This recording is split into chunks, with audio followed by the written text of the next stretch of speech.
صحابہ کرام کے اوپر تنقید کرنا یہ اپنے ایمان کو برباد کرنے والی بات ہے۔ آپ اپنے ایمان پہ کیوں غور نہیں کرتے؟ آپ اپنے کردار پہ کیوں غور نہیں کرتے؟ آپ اپنے اعمال پر کیوں غور نہیں کرتے؟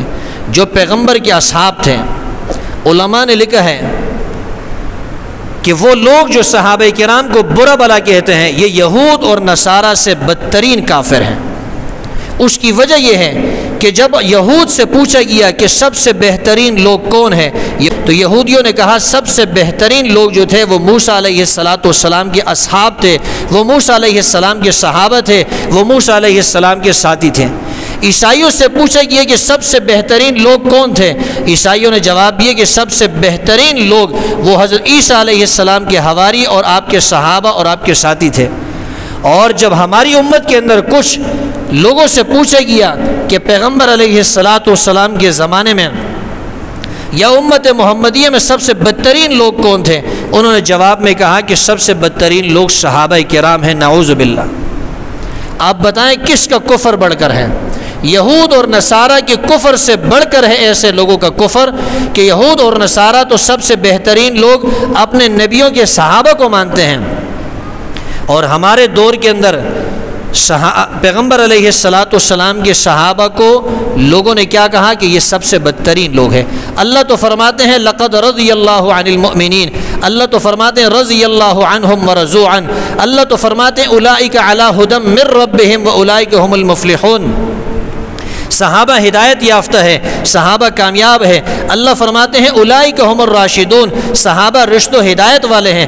اللہ فرماتے ہیں وزینہ فی قلوبکم، اللہ نے ایمان کو صحابہ کے دلوں میں مزین کر دیا ہے۔ ایمان صحابہ کے ساتھ اچھا لگتا ہے، صحابہ ایمان کے ساتھ اچھے لگتے ہیں۔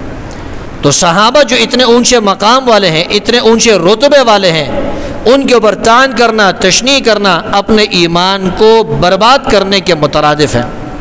الحمد لله وكفى وسلام على عباده الذين اصطفى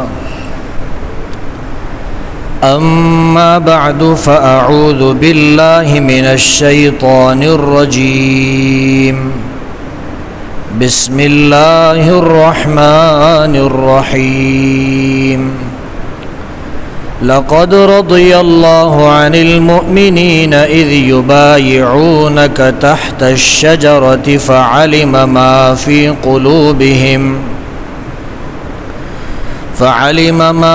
قلوبهم فأنزل السكينة عليهم وأثابهم فتحا قريبا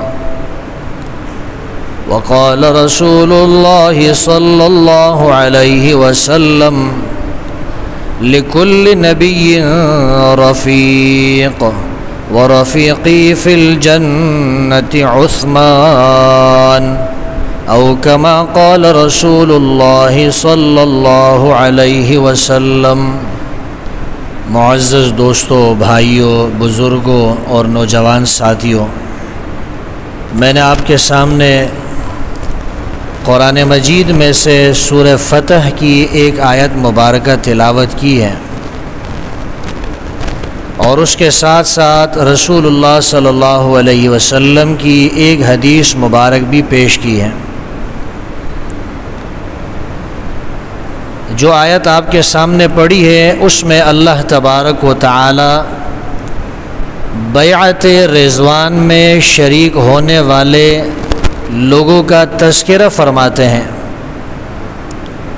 فرمایا لقد رضی اللہ عن المؤمنین اذ یبایعونک، اللہ تعالی راضی ہو گئے ایمان والوں سے،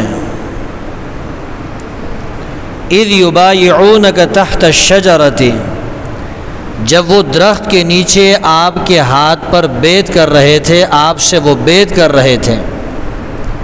فعلم ما فی قلوبہم، ان کے دلوں کے اندر جو کچھ تھا اللہ نے اس کو جان لیا، اللہ کو وہ معلوم ہے۔ فانزل السکینۃ علیہم، اللہ نے ان پر سکینہ کا نزول فرمایا۔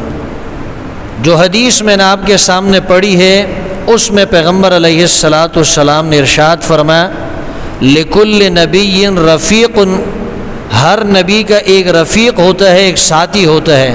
ورفیقی فی الجنت عثمان، اور جنت کے اندر جو میرا رفیق اور میرا ساتھی ہوگا وہ کون ہوں گے؟ وہ حضرت عثمان رضی اللہ تعالی عنہ ہوں گے۔ پانچویں پشت کے اندر حضرت عثمان رضی اللہ تعالی عنہ کا شجر نسب وہ رسول اللہ صلی اللہ علیہ وسلم کے شجر نسب سے جا کر ملتا ہے۔ حضرت عثمان رضی اللہ تعالی عنہ وہ صحابی ہے جن کے لیے پیغمبر علیہ السلام نے درخت کے نیچے بیٹھ کر 1400 صحابہ کرام سے بیعت لی تھی۔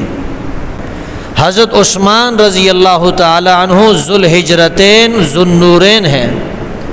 ذوالحجرتین کا مطلب یہ ہے آپ نے 2 مرتبہ پیغمبر علیہ السلام کے حکم پر ہجرت فرمائی ہے۔ پہلی مرتبہ آپ نے جو ہجرت کی ہے وہ حبشہ کی طرف کی ہے، اور دوسری مرتبہ حضرت عثمان رضی اللہ تعالیٰ عنہ نے مدینہ منورہ کی طرف ہجرت فرمائی ہے، اس لیے آپ کو ذوالحجرتین کہا جاتا ہے، 2 ہجرتوں والا۔ حضرت عثمان رضی اللہ تعالیٰ عنہ کو ذوالنورین بھی کہا جاتا ہے۔ ذوالنورین اس لیے کہا جاتا ہے کہ پیغمبر علیہ السلام کی 2 بیٹیاں یک کے بعد دیگرے حضرت عثمان کے نکاح میں آئی تھیں۔ سب سے پہلے حضور علیہ السلام نے اپنی بیٹی حضرت رقیہ وہ حضرت عثمان کے نکاح میں دی۔ جب حضرت رقیہ کا انتقال ہوا تو پیغمبر علیہ السلام نے اپنی دوسری بیٹی حضرت ام کلثوم جو ہے وہ حضرت عثمان رضی اللہ تعالیٰ عنہ کے نکاح میں دی۔ تو چونکہ آپ کے نکاح میں حضرت عثمان کے نکاح میں پیغمبر علیہ السلام کی 2 بیٹیاں یک کے بعد دیگر آئی ہے، اس لیے آپ کو ذوالنورین بھی کہا جاتا ہے، 2 نوروں والا۔ آپ ذوالنورین بھی ہے، ذوالحجرتین بھی ہے، پیغمبر علیہ السلام کے داماد ہونے کا شرف آپ کو حاصل ہے۔ حضرت عثمان رضی اللہ تعالیٰ عنہ کے فضائل بے شمار ہیں۔ میں نے عرض کیا کہ تیسرے نمبر پر جو خلیفہ ہے وہ بھی حضرت عثمان ہے۔ اللہ کے رسول نے فرمایا کہ حضرت عثمان وہ صحابی ہے جن سے فرشتے بھی حیا کرتے ہیں، اس لیے میں اللہ کا رسول بھی ان سے حیا کرتا ہوں۔ یہ کتنی بڑی بات ہے کہ حضرت عثمان سے اللہ کے رسول بھی حیا کرتے ہیں، فرشتے بھی ان سے حیا کرتے ہیں۔ حضرت عثمان رضی اللہ تعالیٰ عنہ نے بیر رومہ کو خرید کے مسلمانوں کی پریشانی دور کی۔ کتنی بڑی پریشانی تھی مسلمانوں کو مدینہ کے اندر کہ ان کے لیے میٹھے پانی کا انتظام نہیں تھا۔ حضرت عثمان رضی اللہ تعالیٰ عنہ نے پیسے خرچ کیے اور پیسے خرچ کر کے اس کنویں کو خرید کر مسلمانوں کو اس تکلیف سے دور کیا، مسلمانوں کی پریشانی دور کی۔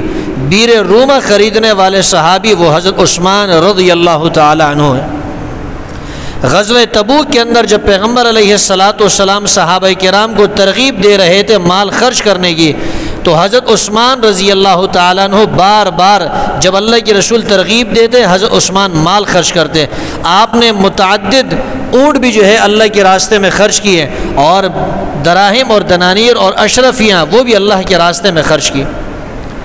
جب مال حضرت عثمان رضی اللہ تعالیٰ عنہ نے پیغمبر علیہ السلام کی جولی کے اندر ڈالا تو اللہ کے رسول اپنی جولی کو یوں حرکت دیا کرتے تھے اور فرمایا کرتے تھے کہ اس کے بعد حضرت عثمان جو بھی عمل کرے، یعنی اگر ان سے گناہ بھی سرزد ہو جائے تو اس عمل کی وجہ سے، اس نیکی کی وجہ سے گناہ بھی ان کو نقصان نہیں دے گا۔ یہ ہے حضرت عثمان رضی اللہ تعالی عنہ، یہ ہے خلیفہ سوم ذوالنورین ذوالحجرتین داماد رسول حضرت عثمان رضی اللہ تعالیٰ عنہ، پیکر حیات ہے۔ آپ اندازہ لگائیں، اللہ کے رسول خود فرماتے ہیں میں اس لیے حیا کرتا ہوں کہ فرشتے بھی ان سے حیا کرتے ہیں۔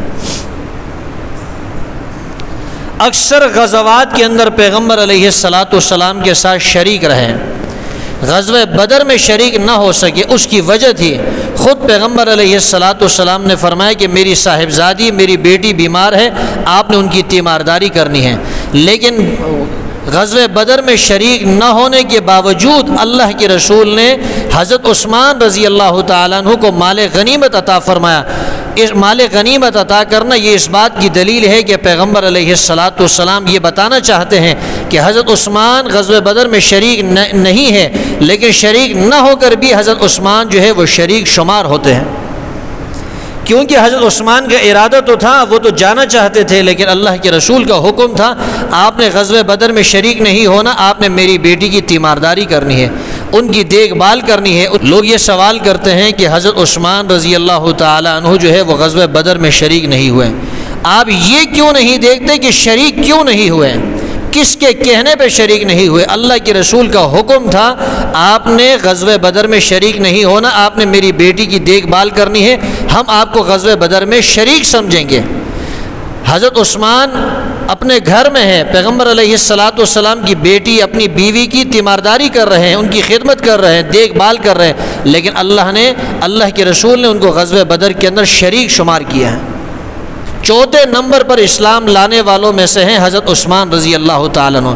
اللہ نے فرمایا والسابقون الاولون من المہاجرین والانصار، یہ تو سابقون الاولون میں سے، سبقت لے جانے والوں میں سے ہیں، الاولون میں سے ہیں، پہل کرنے والوں میں سے ہیں۔ انہی کے بارے میں اللہ نے فرمایا کہ اللہ ان سے راضی ہو گیا ہے، اللہ نے ان کے لیے جنت کے اندر باغات تیار کیے ہیں، ان باغات کے نیچے مختلف قسم کی نہریں جاری ہیں۔ تو حضرت عثمان چوتھے نمبر پر مسلمان ہونے والوں میں سے ہے، ذوالنورین ہے، ذوالہجرتین ہے، پیکر حیا ہے، السابقون الاولون میں سے ہیں، اللہ کے راستے میں خرچ کرنے والوں میں سے ہیں، بیر رومہ کو خریدنے والوں میں سے ہیں، اور غزوہ تبوک کے اندر اپنے مال کو وافر مقدار کے اندر خرچ کرنے والوں میں سے۔ اتنے سارے فضائل، اتنے سارے کمالات، اور اس کے بعد بھی ہم حضرت عثمان رضی اللہ تعالی عنہ کو 1400 سال گزرنے کے بعد اپنے اعمال پر، اپنے عقائد پر توجہ کیے بغیر حضرت عثمان کو عدالت کے کٹہرے میں لا کر کھڑا کر کے ہم اس حضرت عثمان رضی اللہ تعالیٰ عنہ پر الزامات لگاتے ہیں، ان کی توہین کرتے ہیں، ان کی گستاخی کرتے ہیں، ان کے مقام اور رتبے کو گھٹاتے ہیں۔ افسوس کی بات ہے، شرم کا مقام ہے کہ حضرت عثمان رضی اللہ تعالیٰ عنہ کی گستاخی کی جا رہی ہے، حضرت عثمان رضی اللہ تعالیٰ عنہ کے مقام کو کم کیا جا رہا ہے اور ان کی بے ادبی کی جا رہی ہے، ان کی شان کے اندر گستاخانہ کلمات کہے جاتے ہیں۔ پیغمبر علیہ السلام کی ارشادات پہ غور نہیں کیا۔ اللہ کے رسول نے خود فرمایا ہر نبی کا کوئی رفیق ہوتا ہے، میرا رفیق جنت میں کون ہوگا؟ حضرت عثمان ہوگا۔ جو نبی کا رفیق ہے اس پہ زبان درازی، جو نبی کا صحابی ہے جس کو اللہ نے فرمایا رضی اللہ عنہم ورضوا عنہ، اللہ نے فرمایا میں اللہ ان سے راضی ہو چکا ہوں، اللہ نے خود فرمایا اللہ نے ان کو معاف کر دیا ہے، جس کو اللہ نے معاف کر دیا ہے، جس کو اللہ نے اپنی رضا کا تمغہ عطا کیا، اس کے بارے میں زبان درازی۔ بلکہ اللہ نے تو فرمایا کہ جو حضرت عثمان کے لیے بیعت کرنے والے ہیں لقد رضی اللہ عن المؤمنین، اللہ ان ایمان والوں سے بھی راضی ہو چکا ہے۔ آپ کو معلوم ہے کہ پیغمبر علیہ السلام نے جب حضرت عمر نے مشورہ دیے صلح حدیبیہ کے موقع پر، تو حضرت عمر کے مشورے پہ پیغمبر علیہ السلام نے حضرت عثمان کو مکہ بھیجا کہ آپ مکے والوں کو اطلاع دیں کہ ہم عمرہ کرنے کے لیے آ رہے ہیں، لڑنا بڑنا قتل و قتال کرنا یہ ہمارا مقصد نہیں، ہمارا مقصد صرف اور صرف عمرے کی ادائیگی ہے۔ حضرت عثمان رضی اللہ تعالیٰ عنہ کو اس لیے بھیجا گیا کہ حضرت عثمان کی رشتہ داریاں تھیں مکہ کے اندر، پیغمبر علیہ السلام کو احساس تھا، اندازہ تھا حضرت عثمان جائیں گے، ان کی رشتہ داریاں ہیں، لوگ ان کو قتل نہیں کریں گے، ان سے تعرض نہیں کریں گے، ان سے چھیڑ چھاڑ نہیں کریں گے، ان کو تکلیف نہیں پہنچائیں گے۔ حضرت عثمان رضی اللہ تعالیٰ عنہ مکہ تشریف لے گئے، ابان ابن سعید کے ہاں غالباً انہوں نے پناہ لی۔ پناہ لینے کے بعد مشرکین کو پتہ چلا، مشرکین نے کہا اگر آپ نے عمرہ کرنا ہے آپ کو اجازت ہے، لیکن پیغمبر علیہ السلام اور آپ کے دیگر صحابہ کو عمرہ کرنے کی اجازت نہیں۔ اور اس کے بعد حضرت عثمان رضی اللہ تعالیٰ عنہ کو وہاں روک لیا گیا۔ روکنے کے بعد صلح حدیبیہ کے مقام پر جہاں پیغمبر علیہ السلام اپنے 1400 صحابہ کرام سمیت پڑاؤ ڈالے ہوئے تھے، آپ کو اطلاع ملی کہ حضرت عثمان کو شہید کر دیا گیا۔ اللہ کے رسول کو جلال آیا، آپ کو بہت ملال ہوا، دکھ ہوا، افسوس ہوا کہ میرے صحابی کو شہید کر دیا گیا، میرے صحابی کو قتل کر دیا گیا۔ اللہ کے رسول نے ببول کے درخت کے نیچے بیٹھ کر صحابہ کو جمع کیا اور فرمایا کہ حضرت عثمان کی شہادت کا بدلہ لینا ہے۔ تو تمام صحابہ کرام جمع ہوئے، پیغمبر علیہ السلام کے دست مبارک پر بیعت کرتے گئے۔ ایک ایک صحابی پیغمبر علیہ السلام کے دست مبارک پر ہاتھ رکھتا ہے اور بیعت کرتا ہے۔ بیعت اس بات پر کر رہے تھے کہ یا تو ہم عثمان رضی اللہ تعالیٰ عنہ کا بدلہ لیں گے یا یہ ہے کہ ہم اللہ کے راستے میں شہید ہو جائیں گے۔ 1400 صحابہ کرام نے بیعت لی۔ آخر میں پیغمبر علیہ السلام نے اپنا دایاں ہاتھ یوں کیا اور اپنے بائیں ہاتھ کو اس کے اوپر رکھا، فرمایا کہ یہ بایاں ہاتھ حضرت عثمان کا ہاتھ ہے۔ بائیں ہاتھ کو رکھنے کے بعد اللہ تبارک و تعالیٰ نے یہ آیات نازل فرمائی، لَقَدْ رَضِيَ اللَّهُ عَنِ الْمُؤْمِنِينَ إِذْ يُبَايِعُونَكَ تَحْتَ الشَّجَرَةِ۔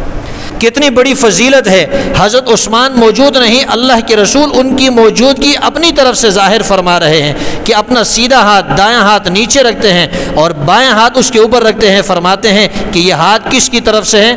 یہ حضرت عثمان کی طرف سے ہے۔ کتنی بڑی فضیلت ہے۔ پھر جن لوگوں نے بیعت کی تھی حضرت عثمان کی شہادت کا بدلہ لینے کے لیے، اللہ نے ان کو مومنین فرمایا۔ اللہ نے کیا فرمایا؟ مومنین فرمایا۔ لقد رضی اللہ عن المؤمنین، اللہ فرماتے اللہ ایسے ایمان والوں سے راضی ہو چکا ہے۔ جب ان کو اللہ نے مومنین فرمایا ہے تو حضرت عثمان کا ایمان کتنا اونچا ہوگا، حضرت عثمان کا ایمان کتنا اعلیٰ ہوگا، کتنا عرفہ ہوگا۔ جس کے لیے بیعت لی جا رہی ہے، جو بیعت کرنے والے ہیں، اللہ ان کو مومنین فرما رہے ہیں اور اللہ خود فرماتے ہیں کہ میں اللہ ان سے راضی ہو گیا۔ اذ یبایعونک تحت الشجرہ، اللہ کو سب معلوم تھا، اسی لیے اللہ نے اپنی رضا کا تمغہ ان کو عطا کیا، اپنی رضا کی سند ان کو عطا کی۔ جن سے اللہ راضی ہو جائے وہ قیامت تک جو ہے ایمان پر باقی رہیں گے، برقرار رہیں گے۔ جس ایمان کو اللہ نے لکھ دیا، خود اللہ فرماتے ہیں اولئک کتب فی قلوبہم الایمان، صحابہ کے دلوں میں ایمان اللہ نے لکھ دیا، اور اللہ کی لکھی ہوئی چیز نہ مٹ سکتی ہے نہ اس کو کوئی مٹا سکتا ہے۔ صحابہ کے دلوں میں ایمان اللہ نے لکھ دیا ہے، اللہ کا لکھا ہوا ایمان نہ خود مٹ سکتا ہے نہ کوئی اس کو مٹا سکتا ہے۔ فرمایا فعلم ما فی قلوبہم، پھر صحابہ کے دلوں میں جو اخلاص تھا، جو للہیت تھی، جو خلوص تھی، اللہ فرماتے فعلم ما فی قلوبہم، اللہ کو وہ اخلاص بھی معلوم تھا، اسی لیے تو فرمایا فانزل السکینۃ علیہم، اللہ نے ان کے اوپر سکینہ کا نزول فرمایا، تسلی اطمینان کا نزول اللہ نے ان کے اوپر فرمایا، ان کے دلوں سے اللہ نے خوف کو ختم کر دیا۔ اب ایک طرف قرآن کا فیصلہ ہے، ایک طرف آپ کی تاریخ کا فیصلہ ہے۔ تاریخ ہو سکتی ہے، قرآن کبھی غلط نہیں ہو سکتا، اللہ کا فرمان کبھی جھوٹا نہیں ہو سکتا، کبھی غلط نہیں ہو سکتا۔ اللہ نے فیصلہ کر دیا لقد رضی اللہ عن المؤمنین، اللہ ایمان والوں سے راضی ہے۔ یہ کون سے ایمان والے ہیں؟ یہ وہ ایمان والے ہیں جو حضرت عثمان کے لیے بیعت لے رہے تھے، ان کی شہادت کے لیے بیعت کر رہے تھے۔ لوگ سوال کرتے ہیں کہ حضرت عثمان جو ہے بیعت رضوان میں شریک نہیں تھے۔ آپ یہ تو دیکھیں کہ شرکت کیوں نہیں کی، بیعت رضوان کس لیے ہو رہی ہے؟ بیعت رضوان کا مقصد ہی یہ ہے کہ پیغمبر علیہ السلام کو افواہ یہ پہنچا دی گئی تھی کہ حضرت عثمان کو شہید کر دیا گیا، اسی لیے تو اللہ کے رسول نے بیعت لی ہے۔ اگر حضرت عثمان موجود ہوتے، اللہ کے رسول کو پتہ ہوتا کہ آپ کو شہید نہیں کیا گیا، تو اللہ کے رسول بیعت لیتے؟ حضرت عثمان کی شرکت کی ضرورت ہی نہیں پڑتی۔ پھر حضرت عثمان موجود نہیں، لیکن اس کے باوجود اللہ کے رسول نے اپنا بائیں ہاتھ اپنے دائیں ہاتھ کے اوپر رکھ کر فرمایا کہ یہ حضرت عثمان کا ہاتھ ہے، اور اس بیعت کے اندر حضرت عثمان بھی شریک ہیں۔ اتنے سارے فضائل، اتنے سارے کمالات کے ہوتے ہوئے ایک آدمی صحابہ کرام کے اوپر تنقید کرتا ہے، تو اس کا مطلب یہ ہے وہ اپنے ایمان کی فکر کرے، وہ اپنے ایمان کو برباد کرتا ہے۔ صحابہ کرام کے اوپر تنقید کرنا یہ اپنے ایمان کو برباد کرنے والی بات ہے۔ آپ اپنے ایمان پہ کیوں غور نہیں کرتے؟ آپ اپنے کردار پہ کیوں غور نہیں کرتے؟ آپ اپنے اعمال پر کیوں غور نہیں کرتے؟ جو پیغمبر کے اصحاب تھے، علماء نے لکھا ہے کہ وہ لوگ جو صحابہ کرام کو برا بھلا کہتے ہیں، یہ یہود اور نصارہ سے بدترین کافر ہیں۔ اس کی وجہ یہ ہے کہ جب یہود سے پوچھا گیا کہ سب سے بہترین لوگ کون ہیں، تو یہودیوں نے کہا سب سے بہترین لوگ جو تھے وہ موسیٰ علیہ السلام کے اصحاب تھے، وہ موسیٰ علیہ السلام کے صحابہ تھے، وہ موسیٰ علیہ السلام کے ساتھی تھے۔ عیسائیوں سے پوچھا گیا کہ سب سے بہترین لوگ کون تھے، عیسائیوں نے جواب دیا کہ سب سے بہترین لوگ وہ حضرت عیسیٰ علیہ السلام کے حواری اور آپ کے صحابہ اور آپ کے ساتھی تھے۔ اور جب ہماری امت کے اندر کچھ لوگوں سے پوچھا گیا کہ پیغمبر علیہ السلام کے زمانے میں یا امت محمدیہ میں سب سے بدترین لوگ کون تھے؟ انہوں نے جواب میں کہا کہ سب سے بدترین لوگ صحابہ کرام ہیں، نعوذ باللہ۔ آپ بتائیں کس کا کفر بڑھ کر ہے؟ یہود اور نصارہ کے کفر سے بڑھ کر ہے ایسے لوگوں کا کفر کہ یہود اور نصارہ تو سب سے بہترین لوگ اپنے نبیوں کے صحابہ کو مانتے ہیں، اور ہمارے دور کے اندر پیغمبر علیہ السلام کے صحابہ کو لوگوں نے کیا کہا کہ یہ سب سے بدترین لوگ ہیں۔ اللہ تو فرماتے ہیں لقد رضی اللہ عن المؤمنین، اللہ تو فرماتے ہیں رضی اللہ عنہم ورضوا عنہ، اللہ تو فرماتے ہیں اولئک علی ھدی من ربہم واولئک ھم المفلحون۔ صحابہ ہدایت یافتہ ہے، صحابہ کامیاب ہے۔ اللہ فرماتے ہیں اولئک ھم الراشدون، صحابہ رشد و ہدایت والے ہیں۔ اللہ فرماتے ہیں وزینہ فی قلوبکم، اللہ نے ایمان کو صحابہ کے دلوں میں مزین کر دیا ہے۔ ایمان صحابہ کے ساتھ اچھا لگتا ہے، صحابہ ایمان کے ساتھ اچھے لگتے ہیں۔ تو صحابہ جو اتنے اونچے مقام والے ہیں، اتنے اونچے رتبے والے ہیں، ان کے اوپر طعن کرنا، تشنیع کرنا اپنے ایمان کو برباد کرنے کے مترادف ہے۔